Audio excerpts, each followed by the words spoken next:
ലോക്സഭാ തെരഞ്ഞെടുപ്പിൽ വികസനവും മോദി പ്രഭാവവും BJP ഉപേക്ഷിക്കുന്നു. തിരഞ്ഞെടുപ്പ് പ്രചാരണ സ്ട്രാറ്റജി BJP മാറ്റുന്നതിൻ്റെ സൂചന പ്രകടമായി കഴിഞ്ഞു. തീവ്ര ഹിന്ദുത്വ കാർഡ് തന്നെ ഇറക്കിയാണ് പ്രധാനമന്ത്രി ഉൾപ്പെടെയുള്ള BJP നേതാക്കൾ മുന്നോട്ട് പോകുന്നത്. അതിൻ്റെ ഇമ്പാക്റ്റ് എന്താണെന്ന് കണ്ടറിയണം. ലോക്സഭാ തെരഞ്ഞെടുപ്പിൻ്റെ മൂന്നാം ഘട്ടത്തിന് മുന്നോടിയായി പ്രതിപക്ഷത്തിനെതിരെ മോദി ആക്രമണം അതിരൂക്ഷമാക്കി. SC, ST, OBC വിഭാഗങ്ങളിൽ നിന്ന് സംവരണം തട്ടിയെടുത്ത് മുസ്ലിങ്ങൾക്ക് നൽകാൻ കോൺഗ്രസും ഇന്ത്യ സഖ്യം ശ്രമിക്കുന്നതായാണ് മോദിയുടെ ആരോപണം. കോൺഗ്രസിൻ്റെയും ഇന്ത്യ മുന്നണിയുടെയും പിന്തിരിപ്പൻ രാഷ്ട്രീയത്തിനെതിരായ പ്രചാരണമാണ് BJP സ്ഥാനാർത്ഥികൾ നടത്തേണ്ടതെന്നും മോദി പറഞ്ഞു. മെയ് 7-ന് മൂന്നാം ഘട്ട തെരഞ്ഞെടുപ്പിൽ മത്സരിക്കുന്ന BJP സ്ഥാനാർത്ഥികൾക്കുള്ള കത്തിലാണ് മോദി ഇക്കാര്യം വ്യക്തമാക്കിയത്.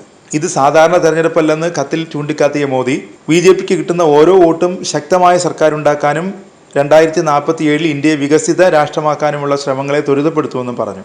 കോൺഗ്രസിൻ്റെയും ഇന്ത്യ മുന്നണിയുടെയും ഭിന്നിപ്പിക്കുന്നതും വിവേചനപരവുമായ ഉദ്ദേശങ്ങൾ വോട്ടർമാരെ ബോധ്യപ്പെടുത്തണം.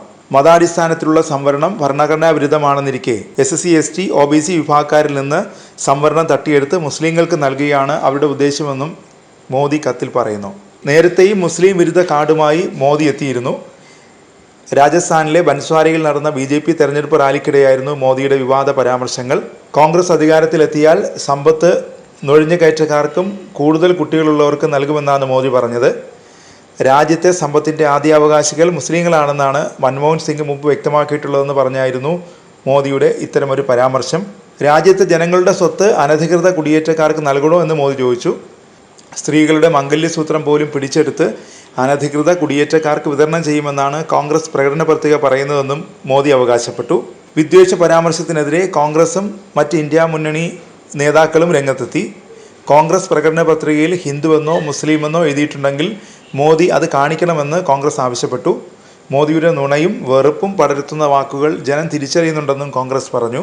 പ്രധാനമന്ത്രി നരേന്ദ്രമോദിയുടെ രാജസ്ഥാനിലെ വിവാദ പരാമർശം വർഗീയത ഉണ്ടാക്കാനുള്ള ശ്രമമാണെന്നാണ് CPMൻ്റെ ആരോപണം. ആദ്യഘട്ട പോളിംഗിന് ശേഷം നിരാശയിലായതിനാലാണ് ഇത്തരം പ്രസ്താവനകളെന്നും CPM പറഞ്ഞു. മോദിക്കൊപ്പം UP മുഖ്യമന്ത്രി യോഗി ആദിത്യനാഥും മുസ്ലിം വിരുദ്ധ പരാമർശവുമായി വന്നു. അധികാരത്തിലെത്തിയാൽ ബീഫ് ഉപയോഗിക്കുന്നതിന് അനുമതി നൽകുകയാണ് കോൺഗ്രസിൻ്റെ ലക്ഷ്യമെന്ന് ആദിത്യനാഥ് ആരോപിച്ചു.